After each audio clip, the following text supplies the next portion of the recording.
I want to get to this redistricting university and what is possible, because we just heard, Congressman Jackson there talk about how it's a lock for Republicans on redistricting in the states where they control it.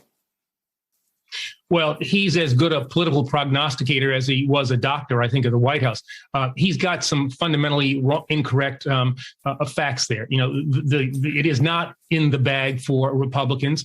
There is still a fight to be had. Since we started the National Democratic Redistricting Committee back in 2017, we have broken trifecta control of the governorship as well as the two houses and state legislature in 9 states. We have put in place independent commissions. We have governors in states who will be able to veto gerrymandered redistricting that Republican legislatures undoubtedly are going to do. So the fight is still on. And that's why Redistricting U is so important, because we want to try to get the people of this country involved in this fight, promote transparency, the involvement of the people in this country, and to make sure that the special interests don't actually control the process in a way that, frankly, they did in 2011 when Republicans focused on this and Democrats did not give it sufficient attention.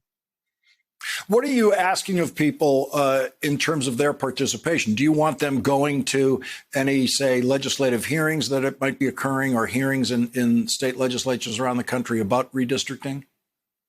Yeah, we want them to participate in the process. Where there are hearings that are being conducted in state legislatures, go to those. Where there are going to be field hearings, attend those.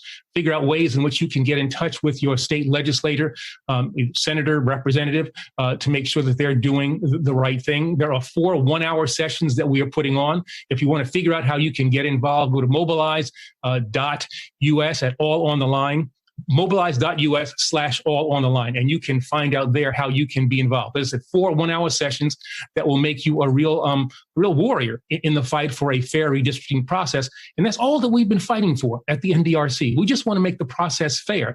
Let's not have policy determined in this country by who has the ability to draw the lines that favor one party or the other. Let's let's draw fair lines and make sure that we have fair elections. The process has been made fair and apolitical in some states. One of them is California, the biggest state, controlled by Democrats, where Democrats could conceivably redistrict when they want to Republicans out of congressional offices. But Democrats don't even have the power to do that in that state, even though they control the government, because it has been surrendered to a nonpartisan commission to do it.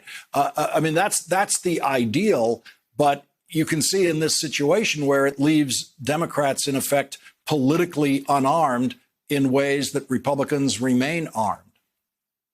Well, no, I wouldn't necessarily agree with that, Lawrence. I mean, we did the same thing in Virginia, took control of the governorship, both houses of the legislature, and decided to put in place a nonpartisan commission there. Because here's the deal. If the process is fair, Democrats will do just fine. In fact, Democrats, I think, will, in fact, prevail. We won't have to do what Republicans do, which is, in essence, to cheat. I mean, you look at what happened in Wisconsin. Last go around, Democrats got about 54% of the vote for the Wisconsin state legislature, got about 1/3 of the seats. If you have a fair process, Democrats will do just fine. So in fighting for our democracy, we're also fighting for the interests of our party.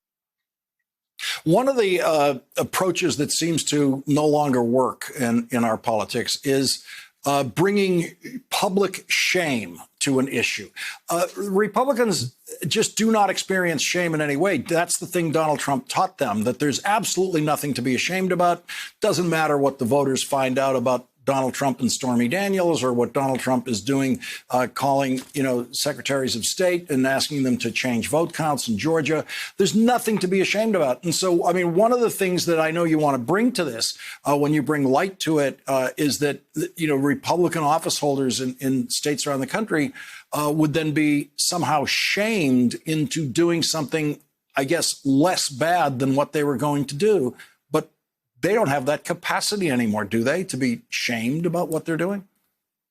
No, they're not going to be shamed. But if we expose what they do, we can galvanize the people of this country to throw them out of office by exposing what they do, by making people aware of how they're trying to pervert our democracy, how they are attacking our democracy. That will mobilize the people of this country to participate in elections, not only at the federal level, but at the state level as well.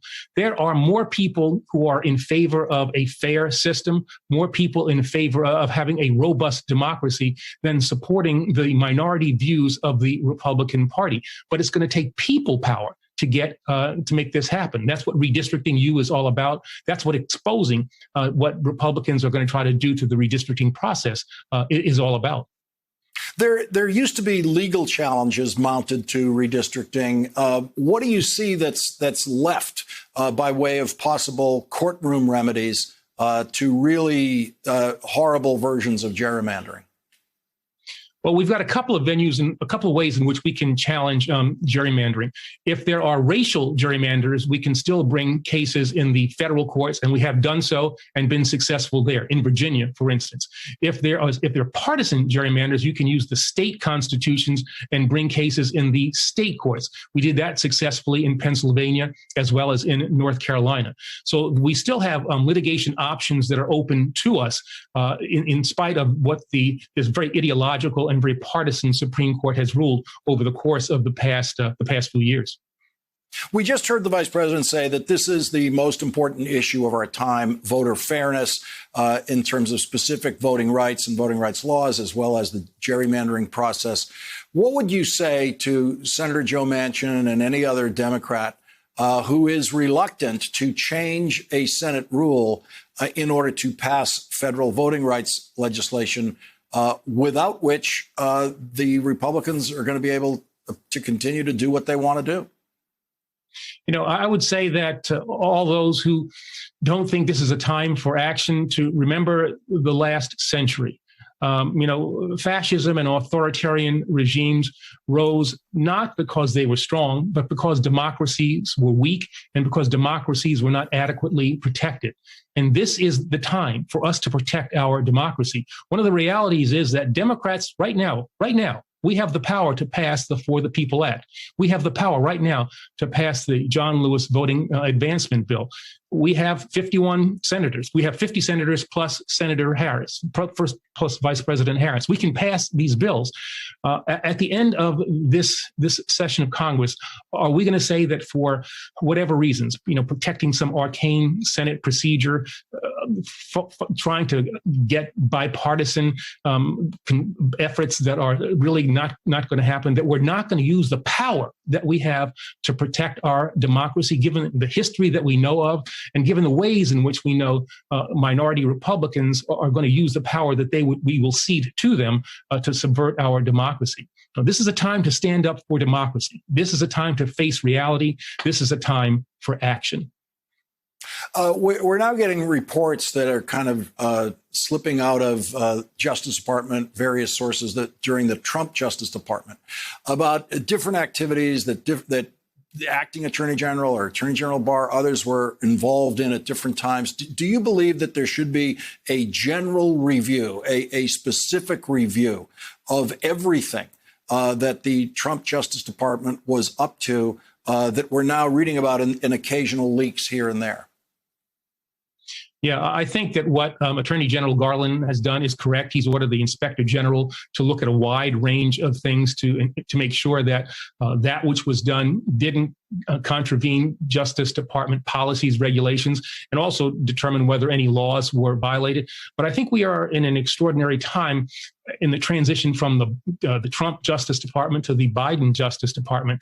And, typically you don't want to look back and, take second views at policy changes. But what they did at the Justice Department was fundamentally different, fundamentally incorrect, and may have been law breaking. And so I think that generalized view of what happened in the Barr Justice Department, I think is warranted. And I think that what Merrick Garland has done is a good first step. But I think some degree of an aggressive look back is appropriate. Now, there'll be people who will, say that it's political, it's inappropriate, he's politicizing the Justice Department, but we simply cannot let history think that what they did to the Justice Department is acceptable. So that broad look back, I think, is correct.